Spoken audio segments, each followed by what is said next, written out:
বাইরে বৃষ্টি হচ্ছে, এজন্য আজকে আমরা খাবো লুচি। তো লুচি বানানোর জন্য আমরা প্রথমে নিয়ে নিলাম তিল আটা।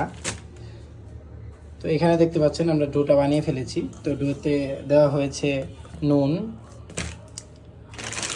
তারপর দেওয়া হয়েছে চিনি এবং সয়াবিন তেল। আমরা যেহেতু সয়াবিন তেলটাই খাই, এই জন্য আমাদের সয়াবিন তেলটাই ইউজ করা হয়েছে। তো সয়াবিন তেল দিয়ে আমরা একটা ডো বানিয়ে ফেলেছি। সব কিছু একসাথে করে একটা ডো বানিয়ে ফেলেছি। আপনারা এভাবে একটা ডো বানাবেন। তো বেশিক্ষণ নাড়াচাড়া করতে হবে এবং ডো বানানোর পর 15 থেকে 20 মিনিট রেখে দিতে হবে। এভাবে করে 15 থেকে 20 মিনিট রেখে দিতে হবে।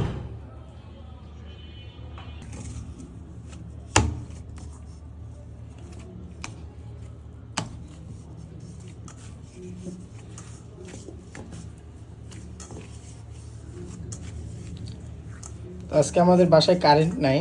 কারেন্ট না থাকার কারণে আমরা ফোনের ফ্ল্যাশ লাইট ব্যবহার করছি।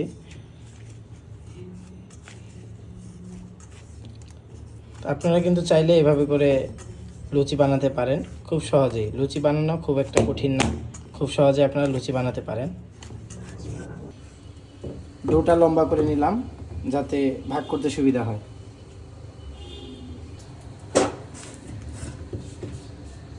এটুকু করে নিয়ে নিচ্ছি যাতে সুন্দর একটা সাইজ হয়।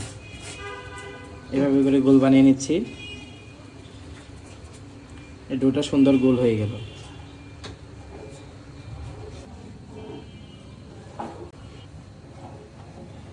আমাদের কাছে বেলন চাকি না থাকায় আমরা এই চপিং বোর্ডটা আর এটা হচ্ছে বেলন হিসেবে ব্যবহার করব।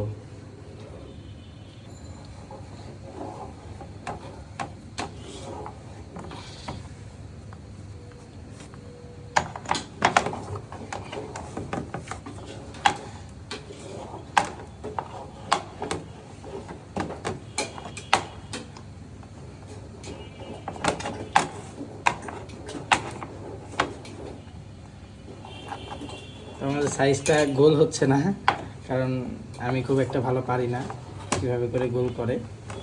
তো যেরকম হচ্ছে সেরকমই আমরা খাবো, যেহেতু আমরা ব্যাচেলার। আর আমাদের কাছে যতটুকু পারি ততটুকুই করার চেষ্টা করি।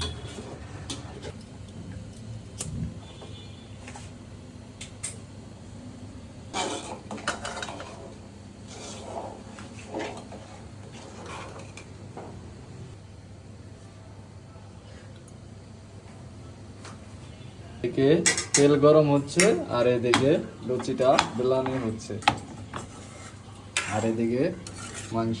আমরা লুচি দিয়ে মাংস দিয়ে খাবো আজকে। মাংসের শেষে পায়েস আছে।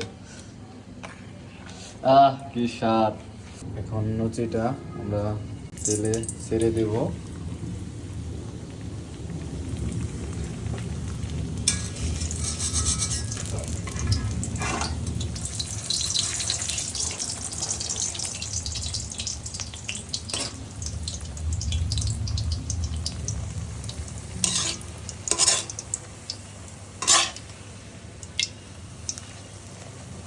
লুচিটা হয়ে গেছে, এখন আমরা এটা নামাবো।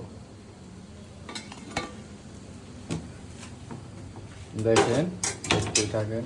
এদিকে লুচিটা হইতাছে আর এইদিকে আমরা পায়েসটা সাজিয়ে ফেলেছি, আর মাংসটাও আছে রান্না করা হয়েছে।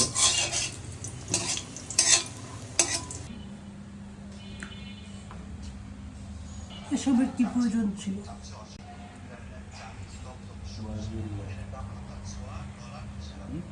আমাদের আজকের রেসিপি কমপ্লিট হয়ে গেছে। লুচি সাথে মাংস সাথে পায়েস। আজকের খাওয়াটা দুর্দান্ত হবে। আমরা সবাই বসে পড়েছি। তো সবাই লাইক কমেন্ট শেয়ার করবেন। ধন্যবাদ সবাইকে।